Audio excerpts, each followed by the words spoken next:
So moving on, I have read this comment that when our main aim is for the replenishment and re-establishment of culture, why not that we rejuvenate and renovate the existing spiritual places instead of coming up with the construction of Adiyogi statue and consecrating many things? This is highly controversial. Great topic, okay? Yeah. So I'll tell you something very simple, right? So when we came here to start with creating some sort of a sustainable village, there are two options of creating a sustainable village. One is you can think of it as like Auroville type of setting. So they took a huge piece of land and they developed a village from scratch. So they were planning everything very meticulously and created a very conscious society. Right? So they did something wonderful, right? So that is one way of looking at it. Yes. Now, if you need entry into Auroville, you need to pass certain criteria so that they can maintain the standards. Okay, that is one way of looking at it. The another way of looking at it is what we chose to do. We chose an existing village. It just came to us. I wasn't even like looking for this particular village. It just came to me. I don't know how. And we thought, okay, since the village is there, there's a school here, there's a hospital here, there are people here. Now I don't have to create anything. I just have to make it slightly better, as long as the people are willing. Now this project of whatever we are trying to do is a 15 to 20 year project. Okay, it's a very long term project, and I thought I am comfortable dedicating my life to rejuvenating or creating a or changing this village from being very unsustainable to sustainable. Whether I'll succeed or not, I don't know. That's the path I chose. Okay, so likewise you can apply the same logic to temples. That is the question, right? You can apply the same. You can create something brand new, right?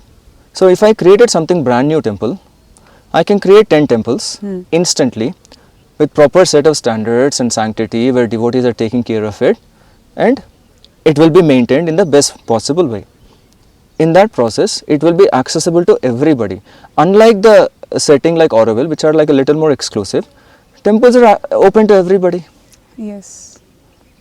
So if you want to rejuvenate existing temples, like the age-old temples. Age-old temples, yeah, you can revive them, no doubt about it. I think everybody has to take time to revive them. But today, all the temples are under somebody else.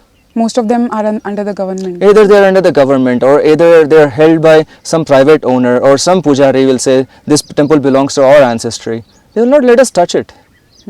So do I have to get into this unnecessary fight with everybody, or can I just create something new and make it accessible to everybody?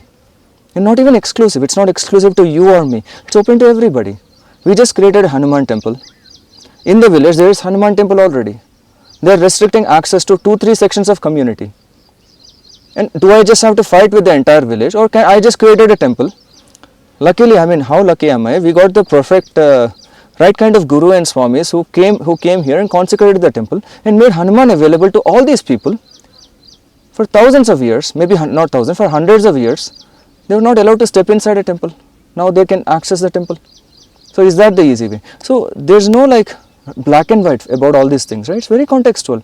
Contextual to time, contextual to place, contextual to what kind of temple you want to create. If you have a temple design that's much better than what is already existing, why not create a new one? You have less opposition, right? Right. Why do you want to continuously go into opposition? When you create such an amazing structure or a temple, maybe the other temples can draw inspiration from it. And maybe somebody like you can go and work on that temple, looking at Isha, I'm like, okay, fine. This Dhyanlinga temple is maintained in such beautiful way by the devotees. I want to create that in the temple nearby my house, because it's in ruins right now. And you want to rejuvenate it. You'll draw inspiration. But right now you have no inspiration. You have nothing to look at and say, oh, that is the best temple. Right. So.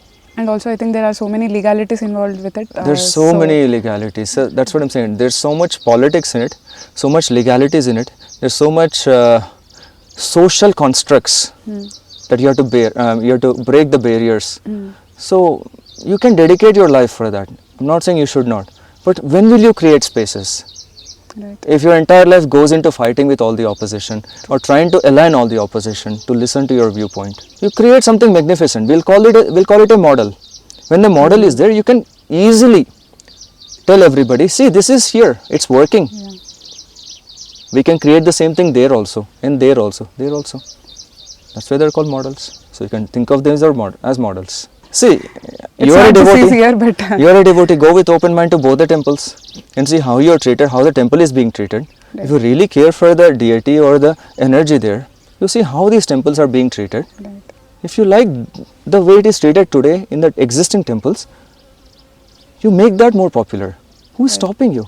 right. It's a very personal thing, right? It's a very Yes. private matter. Yes. Right? How you connect with the religion, how you connect with spirituality, how you connect the deity or the construct of God in your own opinion, it's very personal. If you draw inspiration from certain thing, you go on, you dedicate your life for that. If you are ready to dedicate your life for that, I'll support you. It doesn't matter if it opposes my viewpoint also. I'm telling you today that I'll come and support you. Right? I don't care because you're doing something that means something to you. You do it. So don't engage too much in, oh, he's doing that, he's doing that. No, what do you want to do? What do you want from it? It's his private matter, what he wants to do with his life. Yes. Why do you want to